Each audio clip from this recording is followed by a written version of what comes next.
Sige mga mahal kong kapwa makabayan sa kanluran, ang video na ito ay para sa inyong lahat. Kahit ikaw ay Kristiyano, puti, itim, kayumanggi, o may lahing imigrante tulad ko. Kung inilalagay mo ang kanluraning sibilisasyon sa tuktok, kailangang maintindihan mo ang nangyayari dahil nakasalalay dito ang kaligtasan ng sibilisasyong ito. Ang daki ng sibilisasyong ito ay inaatake sa maraming panig. Sa isang banda, pinupuntirya ng mga komunista ang kanluran. Sa kabilang banda, pinupuntirya rin ng China ang kanluran. Dagdag pa rito, dariyan din ng mga Islamista. Mas nirerespeto ko ang mga Chino dahil lumalaban sila sa paraang nararapat sa isang labanan. Wala yung mga palihim na paraan ng pagpasok, pinupuno at sinisira ang lipunan mula sa loob. Ginawa na rin ito noon at gagawin din natin sa kanila. Ganyan talaga ang kalikasan ng digmaan. Pero ang mga Islamist ang pinakaduwag sa lahat. Hindi sila makabuo ng mga hukbo. Hindi sila makabuo ng maayos na lipunan. Hindi nila kayang makipagsabayan sa kanluran. Makikita mo ang nangyayari sa kanila sa Iran. Hindi natin sila tuluyang mapapabagsak dahil sa bagong teknolohiya tulad ng drone. Pero winawasak pa rin sila roon. Winawasak sila at kinamumuyan sila ng sarili nilang mga tao. Kaya maaring hindi nila tayo matalo sa lantarang labanan, pero may iba pa silang pakana. Napasok na nila ang mga bansa sa kanluran. May halos 50 milyong Muslim na naninirahan sa Europa. Pagsapit ng bagong siglo, kalahating milyon lang ang bilang. Sa Amerika, umabot na sa 8 milyon ang kanilang bilang. May ilan na nagsasabing 5 lang na milyon ito. May ilan din na nagsasabing 10 milyon. Hindi mahalaga. Lumalaki ang bilang. At alam nila yon. At inilatag na nilang balangkas kung paano nila susupilin ang kanluran mula sa loob. Tandaan, wala silang magagawa mula sa labas. Sinusubukan nila. Sinubukan nila sa Gaza. Sinusubukan ngayon ng Iran. At hindi nila magawa. Hindi nila magawa. Mga talunan. Kaya tingnan mo ito. Tingnan mo kung ano ang ginagawa nila ngayon. Pakinggan mo ang Islamikong imam na ito. Pinakamalaking kahinaan natin ang porsyento natin sa bansa. Sa Amerika lang talaga at lahat ay nakatingin sa inyo. Ang buong kinabukasan ng kanluraning sibilisasyon ay nasa inyong mga kamay. Sa kasamaang palad, ang mga Briton, Pranses at Aleman, mahirap talaga ang kalagayan nila. Oo, ang bansa ko, Australia, ay maliit lang. Pero sisikapin naming ipagtanggol ang bahaging ito ng mundo. Ayos ba? Pero ikaw, Amerika, ikaw ang magdadala ng lakas dito at pinakakinatatakutan nila. Kaya pakinggan mo ito. Sa bansang ito, tayo ay talagang dehado. Sa totoo lang, dito lang ito sa bansa. Dahil sa kanluraning mundo, Masya Allah, Tabarakallah, tumataas ang porsyento kaya natatakot na sila. Nakakatakot ito para sa atin. Dapat nakakatakot ito para sa'yo. Sweden. Oh, Sweden. 10%. Allah. Oslo, Norway. 10% Muslim. Oslo, sa lahat ng lugar. Vienna. Sinubukan ng mga Turkong Ottoman sa loob ng 200 taon, pero nabigo. 10% Muslim ang Vienna. Masya Allah, Tabarakallah. 10% Muslim. Inglaterra. Londres. Tinatayang 20% ito.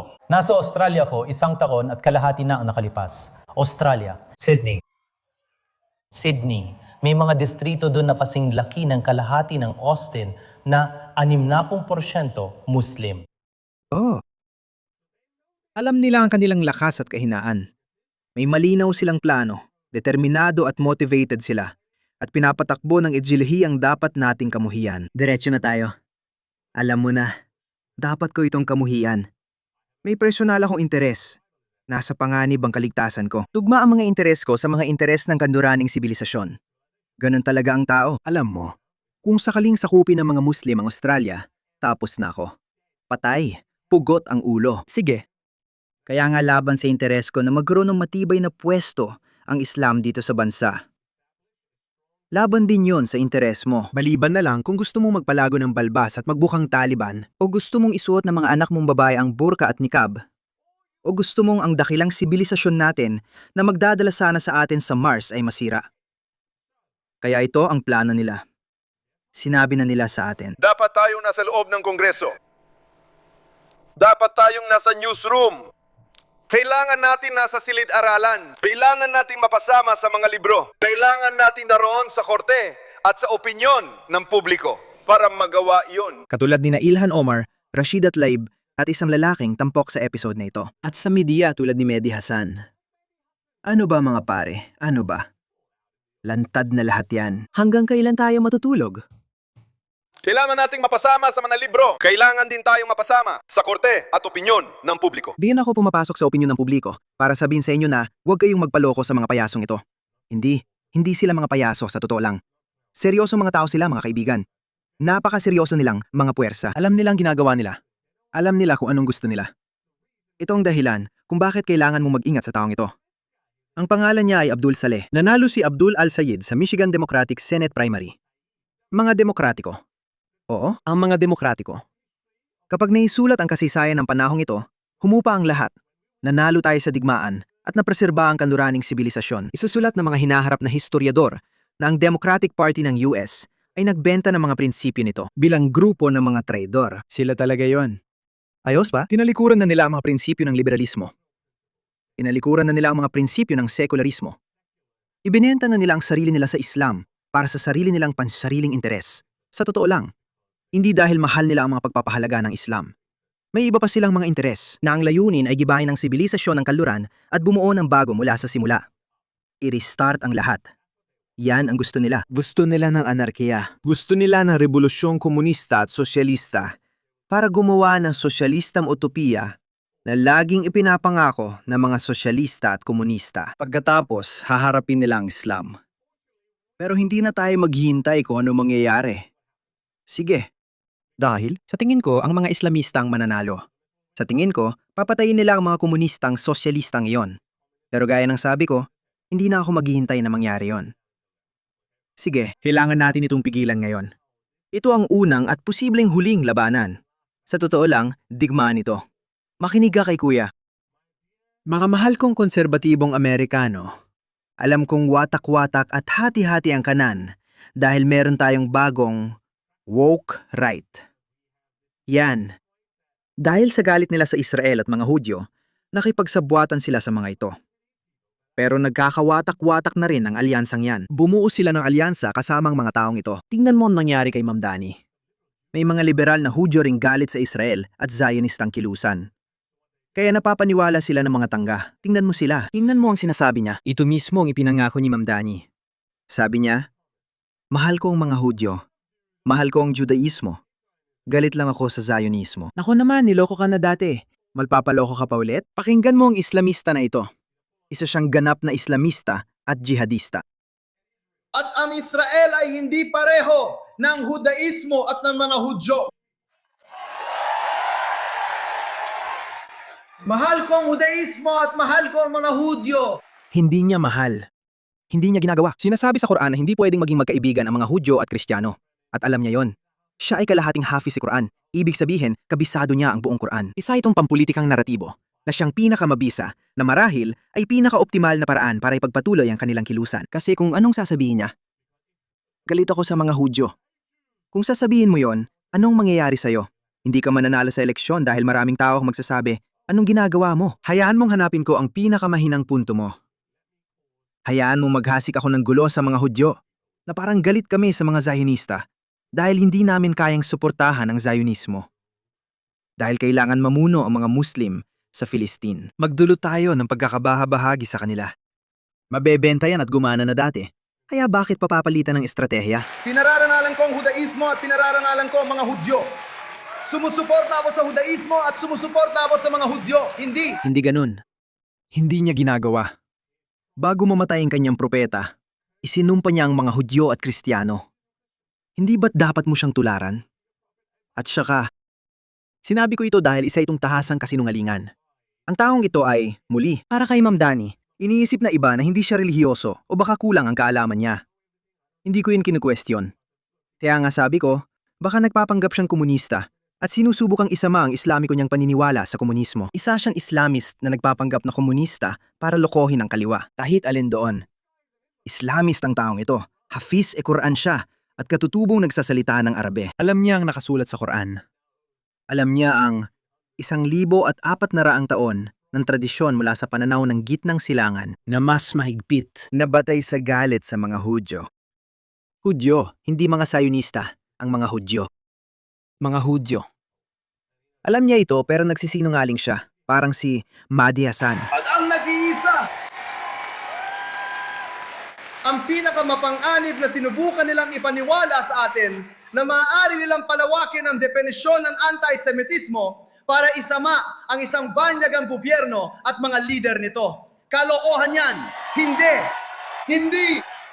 Kung naniniwala kang ang antisemitismo ay umaabot para isama ang isang panyadang gobyerno at ang AIPAC, ikaw ay lumili ka ng isang mapanganib na sitwasyon. Sige? Mahalaga na kilalanin natin. Mahal natin ang Hudaismo at mga Hudyo dahil mahal natin ang tao. Mahal natin ang mga Palestino at ang kanilang karapatan dahil mahal natin ang tao. Ako, hindi. Ang mahal lang nila ay ang kanilang mga karapatan, agenda at mga layunin na siyang dahilan kung bakit makikita mo ang ebidensya sa resulta. Magbanggit ng bansang Muslim kung saan. Ang mga minorya ay namumuhay ng kasing ganda ng sakanduran. Magbanggit ng isang bansa, kahit Malaysia o Indonesia, hindi pa rin sila malapit sa pamantayan ng kanluran, kahit kaunti. Hinahamon ko yan. May mga simbahan na sinunog sa Indonesia, Malaysia at Turkey. Ginawang mosque ng Turkey ang Hagia Sophia, isang sampal sa Kristyanismo. At dito sa kanluran, ginagawang mosque ang mga simbahan. Magbanggit nga ng kahit isang bansang Muslim kung saan mas maganda ang kalagayan ng mga minorya kaysa sa kanluran. Wala ni isa.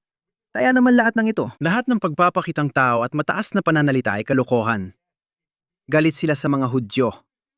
Ang mga Zionista lang ang dumating. Ano? 75 taon na ang lumipas? Bakit kasaysayan ng Islam ay maraming pag-uusig sa mga Hudyo? Sinungaling sila. Huwag magpaloko. Huwag kang magpaloko. Ulitin ko, umatras ka tingnan ng mas malawak na larawan. Tumingin ka lampas sa agarang pananaw mo. Ano man ang nakita mo sa kalsada at sa balita, umatras ka at tingnan ang mas malawak na larawan. Yung pinatugtog ko sa'yo sa simula, may plano at layunin sila. Kailangan natin mapunta sa mga pasilyo ng kapangyarihan, sa mga pasilyo ng Senado. Doon nila kailangan mapunta. Kailangan natin mapunta sa media. Kailangan natin mapunta sa mga pelikula. Kailangan natin mapunta kahit saan. Ito ang kailangan nilang gawin. Ito na yon. Nakakita sila ng lusot para sirain ang kanluran mula sa loob. Iyan ang ginagawa nila. At gusto namin na ang buwis namin ay nagagamit dito sa mga paaralan at sa pangangaladang pangkalusugan dito dahil mahal namin ang mga tao. Talaga? Alam mo ba kung sino ang pangalawang pinakamalaking nakakatanggap ng tulong mula US matapos ang Israel? Ehipto. Bakit hindi niya ikinukampanya na itigil ng Estados Unidos ang tulong sa Ehipto? Bakit? Bakit hindi na lang gamitin ang buwis na yan sa mga paaralan at ospital dito sa Amerika? Wala siyang pakialam sa Amerika o sa mga ospital nito. Wala talaga. Paraan lang ito para sakta ng Israel at itulak ang kanyang Islamikong agenda.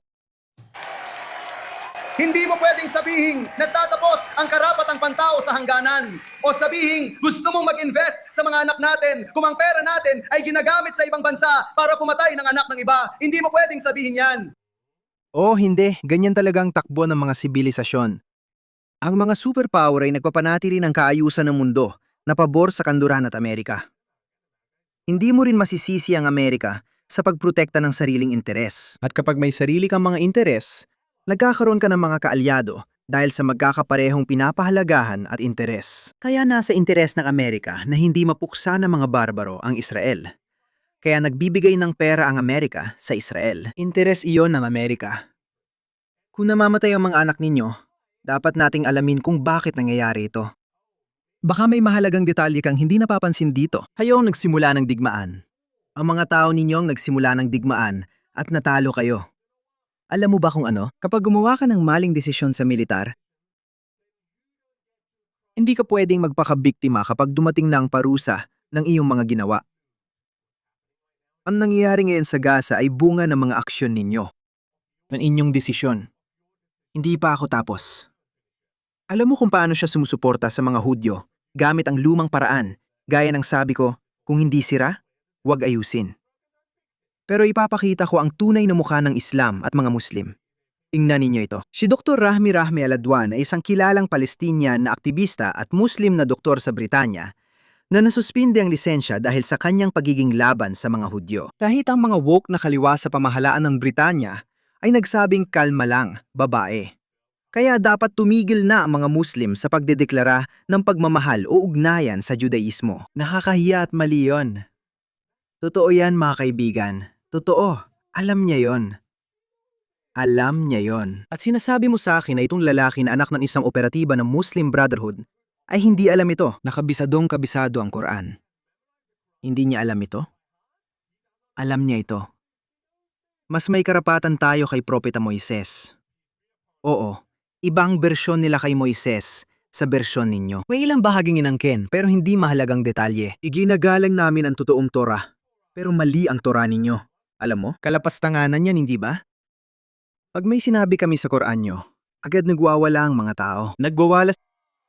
Gusto kitang patayin. Ginawa mo to sa Quran ko. Pero iniinsulto nilang Torah, Biblia. Lagi nila itong iniinsulto, sinasabing peke at gawa-gawa lang. Pero pinananatil naming ganap na theological na pagtatakwil sa. Judaismo bilang isang binago at pinawala lang bisang pananampalataya. Hindi namin mahal ang kanilang relihiyon. Ngunit inuutos ng aming pananampalataya na tratuhin sila ng may buong katarungan habang sila ay nasa aming kapangyarihan. Iyan ang ibig nilang sabihin sa di matitinag na katarungan. Mamuhay sa ilalim ng aming kapangyarihan. Iyan mismo ang ginawa ng mga Muslim sa loob ng 1,400 taon mula noong 634 AD. Noon nila nasakop ang kasalukuyang Israel. Naiintindihan mo ba kung bakit may sigalot? Nagkakagulo dahil may butas ang kanilang kwento. Ang mga politikong Muslim ay alanganin, kaya kailangan nilang magsalita ng ganito. Kailangan magsalita ng ganito si Ma'am Dani dahil kailangan nilang harapin ang opinyon ng publiko at manalo ng boto. Kaya kailangan nilang magsinungaling. Bakit sila nagsisinungaling? Tingnan ninyo, may video para sa lahat. Pakinggan ninyo, huwag agad maniwala sa akin. Tingnan ninyo. Dalawa sa pinakakilalang Muslim scholar sa kanluran ang narito at sinasabi sa inyo ang ginagawa ng taong ito. Sinasabi nilang pinapayagan ng politiko na oo, makipagkompromiso sa ilang bagay. Hindi pinapayagan. Hindi pinapayagan. Sige na, patawarin mo ako, patawarin mo ako. na. Hindi. Yung politiko Yung na politiko. sinasabi ko sa'yo. Yung politiko, alam ko, mas marami pang taong napaiinis kaysa sa issue ng Israel. Ang politiko sa ilang pagkakataon ay dapat. Sinasabi ko sa'yo, kailangan mansinungaling. Kailangan magsinungaling. May nakita ka na bang tapat na politiko? Wala, yun ang punto ko. Yan mismo ang punto ko. Lahat ng politiko ay nagsisinungaling. Kaya, kailangan magsinungaling ng mga Muslim para isulong ang layunin ng Islam. Iyan ang ginagawa ng taong ito. Yan ang sabi niya. Mahal ko ang Judaismo. Mahal ko ang mga Hudyo. Isang mapanganib na sitwasyon. Mahal ko ang mga Hudyo. Mahal ko ang mga Hudyo. Kung hindi nila, tamang binati ko siya ng aktivistang Palestino. Hindi natin mahal ang kanilang relihiyon. Heto pa ang ilang impormasyon tungkol sa taong ito, kung sino siya. Ang kanyang biyenan ay isang pangunahing donor sa isang Al-Sasa Super PAC at kabilang sa mga pangunahing leader ng mga organisasyon ng Muslim Brotherhood na konektado sa pagpupundo ng terorismo. Napakaraming ebidensya, hindi na ito isang conspiracy theory ng Islamic agenda. Kaya hindi ko maintindihan kung paano ito maikakaila ng sinuman. Oo, inihalal ninyo si Ma'am Dani. Ang ama ni Ma'am Dani ay sumulat ng isang libro kung saan sinabi niya na panahon na para simulan nating tingnan ang mga Muslim na tinatawag na terorista bilang mga mandirigma para sa kalayaan. Yon talaga ang kanyang sinasabi. Binubuod ko lang ang kanyang konsepto. Yon ang sinabi niya. At tingnan mo, kung may mga taong ganyan ang pag-iisip, ano sa tingin mo? Ano sa tingin mo ang kanilang lilikhain? Paano mo sa tingin sila maglilingkod? Kapag hindi tugma ang pahayag nila sa kabuuan, ibig sabihin nagsisinungaling sila, gaya ng taong ito. Sinasabi niyang mahal niya ang mga Hudyo. Mahal ba ng Muslim Brotherhood ang mga Hudyo? Hindi. Hindi nila mahal. Ayan, basahin ko pa ang iba. Si Abdul al-Said ay pinundohan ng isang teroristang grupo, tumanggap ng donasyon sa kampanya at konektado sa CARE. Ang CARE, na itinalaga ng gobernador ng Texas bilang dayuhang teroristang organisasyon, ay dapat noon pa ipinatupad sa buong US at Florida. Kailangan din itong gawing pambansa at pandaigdigan. Kinukoy na kasabwat pero hindi kinasuhan sa Holy Land Foundation. Pinakamalaking paglilitis ng pagpupundo ng terorismo ng Hamas sa US. Kung konserbatibong Amerikano ka at makita mong pinundohan ng Hamas, baka isipin mong di mo napapansinin dahil Hudyo lang naman ang pinapatay nila. Hindi, itong dahilan kung bakit sinasabi namin sa inyo na ang Israel ay maliit na demonyo lang. Amerika ang malaking demonyo. Kaya pagkatapos ng Israel, kayo naman ang susunod nila. Kaya pinagtatanggol ng Estado ng Amerika ang Israel.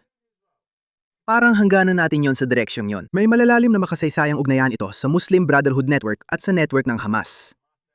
Dati, nang pinutol ng FBI ang formal na ugnayan dahil sa koneksyon sa terorismo. Ayan na, at itong taong ito ay tumatakbo para sa posisyon. Tumatakbo sa Senado, mga kaibigan.